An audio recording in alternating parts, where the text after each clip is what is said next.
everyone, today I am sharing with you all the books I got over Christmas. So these are mostly books I got given, and then there is one that I have just bought as well because I really wanted it. So I've got quite a lot to show you, so we're just going to get started. The first book I got was Summer at the Little Beech Street Bakery by Jenny Colgan, and this is the sequel to Little Beech Street Bakery, and I read that a couple of years ago and really enjoyed it. So I asked my grandma to pick this one up for me because I haven't actually read the sequel, and I read the first one a couple of years ago, so I thought I might as well pick up the sequel as well. So Little Beech Street Bakery is about a girl called Polly who is happily working in a bakery in Cornwall. She's managed to settle herself down there. Now this one is about her still being like that, but this time she ends up buying a lighthouse and not everything goes to plan. Other than that, I don't know what is happening at all, so I'll have to let you know a lot more once I've read it. The next book I have is also by Jenny Colgan, and this is called The Little Shop of Happy Ever After, and this is about a girl who loves to read, and she really wants to open her own little bookshop. But she soon realises that life can be a lot more trickier than anticipated, and when she moves to Scotland in the Highlands, she soon finds out this.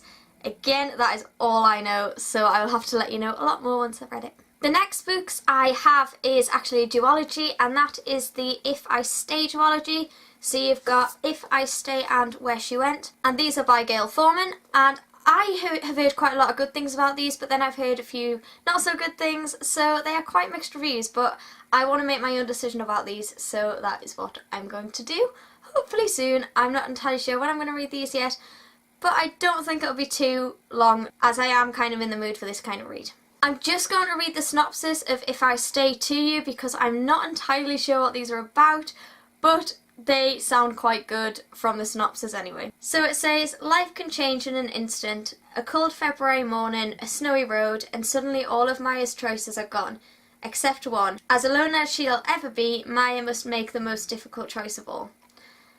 That sounds pretty good to me, quite mysterious. I like mysterious stuff, so yeah, I'm definitely excited to read these ones. The next book I got was a book I've been meaning to pick up for absolutely ages, like since I was in uni, because my lecturer, well one of my lecturers anyway, recommended this to me and I just never picked it up, but I've eventually got it, so I'm really happy about that. And that is The Magpies by Mark Edwards. And this is about a couple that move into their first home together and everything seems really good. The residents there all seem really lovely, but strange things start to happen and the people start to act a bit weird, I think. It's a psychological thriller and I love psychological thrillers, so I definitely want to pick this up really soon. I cannot wait to read this. My lecturer was like, you've got to read this, it's so good. She knew I love reading, so she recommended it to me and I just never picked it up. And I've been out of uni, how long have I been out of uni for now? I've been out of uni for about a year and a half. So that is how behind I am. But yeah, I can't wait to give this a read and I will let you know what I think of it once I've read it, as I say all of the time. The next book I got is absolutely hilarious. I laughed so much when I opened this. It is so funny. It is Enid Blyton's 5 Go Gluten Free. I read Enid Blyton's children's books when I was younger and absolutely loved them, and I am now gluten free, not by choice. I'm not that crazy. I cannot eat food with gluten in without getting in a lot of pain, so I just don't eat any food with gluten in now, or wheat, because that is just easier. My dad seen this and picked it up for me and thought it was really funny, and I opened it and thought it was really funny too. I cannot wait to read this. It's super short as well, so I'll fly through this. I might read this in January, I'm not sure, but we will see. I thought this was so funny. The title is pretty self-explanatory, so I'm not going to say much more about it, but I will just read what it says on the back because this just made me laugh so much. It says, "What on earth is this?" interrupted Julian. "It's cauliflower rice," said Anne. "So is it rice or cauliflower? I'm confused." I just thought that was so funny. I really can't wait to read this. I think I'm just going to laugh all the way through it. So yeah, that's the next book I got. The next set of books I also got off my dad, and I actually dropped it on my leg when I was opening this, and I've got a nice bruise now because it's heavy. And that is because it is the Roald Dahl collection and it's huge, and yeah, I dropped this on my leg, so you can just imagine the pain. And it was right on my shin as well, which just makes it even worse. I'm sure we all know how much it hurts to hit your shin. So in this you get the BFG, Matilda, Easy O Trot, George's Marvellous Medicine, Fantastic Mr Fox, Charlie and the Chocolate Factory, Charlie and the Great Glass Elevator, Danny the Champion of the World, The Magic Finger, The Twits, The Witches, The Giraffe and the Pelly and Me, James and the Giant Peach, Boy and Going Solo. I have read most of these when I was younger. Maybe all of them, but I'm not sure. I think I've read most of them, I don't think I've read all of them. I absolutely adore Roald Dahl. And I'm pretty sure my books from when I was little got sold, so my dad has been lovely and bought them back for me. So now I have these and I cannot wait to read them. And I'm going to fly through these because obviously they're children's books. Actually, I know what you can do. You can tell me what your favourite Roald Dahl book is in the comments below because I would love to know. If you're interested in what mine is, it's Matilda. I relate to her. Not in the brains department, she is extremely clever, and not in the sense I've got magical powers. I wish, but she loves to read. So, that is why. And this is getting really heavy now, so I'm going to put it down. The next book I got was off my friend Shannon, and it is possibly one of the most beautiful books I have ever seen in my life. I love it so much. And that is Peter Pan by J.M. Barrie. How stunning is this book? It is beautiful. I absolutely love it. It is just so gorgeous. And inside you get things like this. So you get like the maps and the posters and lots of different things like that. So I cannot wait to open this up. This is actually cellophaned, so I haven't actually opened it yet, but I don't think I will open it until I read it. I think I'll just keep it in the cellophane. But once I do open it, I promise I will show you inside, because it is just going to be beautiful. I'm sure we all know what Peter Pan's about, but what I'm really interested in is how this differs from the films, because obviously we all know the Disney film and the live action film and things like that, and obviously you've got Hook, and you've got the new live action that came out last year, which was Pan. But how does this differ from the book? Obviously this is the original. But yeah, just seeing how it differs from the book, because I'm pretty sure there is going to be quite a lot of differences. So I'm prepared for that, but I'm so excited and I just cannot get over how beautiful this book is. It's just stunning.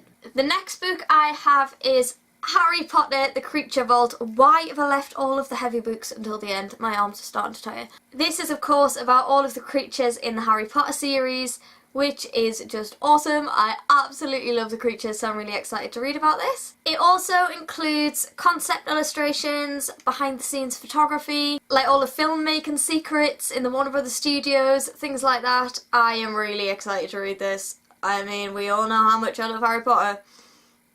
I've got problems. I really love Harry Potter too much. It's amazing. But I'm sure there's lots of you that agree with me. We're a bit obsessed. It's just, I love it so much. If you want, tell me who your favourite Harry Potter character is in the comments as well, because why not? Harry Potter conversations are always the best kind of conversations. So yeah, this was also off my dad actually, and I just cannot wait to read this. It's going to be so good. The next one was off my auntie, and this is also to do with the Wizarding World, but not Harry Potter. You've probably already guessed. Yes, Fantastic Beasts, Newt Scamander, yes, we all know. So this is the making of Fantastic Beasts, and there's no words. I just need to read this really soon. I am so excited. So we get to learn about the making of the film, obviously, the costumes, the wands, the special effects that were used. And there's also, I think there's like a pull-out poster, or that might have been in the Harry Potter one actually, I can't remember. That might have been the Harry Potter one. But, oh my god, I just cannot wait. Harry Potter, Wizarding World, Fantastic Beasts, Newt Scamander. That's all I've got to say. I mean, if you've not seen this yet, please watch it, because, it's so good! And the final book I got was the one I actually just bought, and that was The Christmasaurus by Tom Fletcher. I was unsure whether anybody was going to get me this for Christmas, so I have avoided picking it up. But they didn't. Typical, because every year I buy books and then I end up getting them for Christmas and I end up with 2 copies. So I decided this year I was not going to pick it up because there was a chance someone was going to buy me it. Typically they didn't, but that's fine because I've got it anyway, and I am still going to read it really soon. Probably in January. I don't care, that's Christmas related. I am still going to read it because why not? All I know about this is it's about a little boy in a wheelchair and a dinosaur, and it's set around Christmas time. I really don't know much else. I have kind of avoided any spoilers on this, so I am going into it pretty blind, but I am so excited! And I also got a couple more books for Christmas as well, and they were notebooks though, not actual books, and I got this really beautiful one off the lady I do rainbows with, and it's just such a stunning notebook, look at that. It's so nice. So I cannot wait to use that. I'm really, really excited to use that. I'm a bit of a sucker for stationery, so this is just perfect. I have so many unused notebooks though because I just keep them because they're pretty. I don't actually use them. I should probably start using them. I'll find something to use them for. It's fine. I will use them. But yeah, that is one of the notebooks I got. And the second notebook I got it off my mum, and that is this one, and it says 5678 dance teacher. For you that don't know, I am a dance teacher and I do children's party entertaining and character work and things like that. So this was perfect, and I'll do a little close up for you. That's it there, and I absolutely love it. So yeah, that was a really nice one as well. And this is actually going to be used. I'm going to use this for when I'm teaching and I need to write notes down. So this is definitely going to be used and I know what I'm using it for. So they are all the books I got for Christmas and the book I bought and the notebooks. And I really hope you've enjoyed this video. If you got any books for Christmas, let me know what you got. If you've enjoyed the video, don't forget to give it a thumbs up and subscribe as always. And I will see you all in my next video very soon. Bye!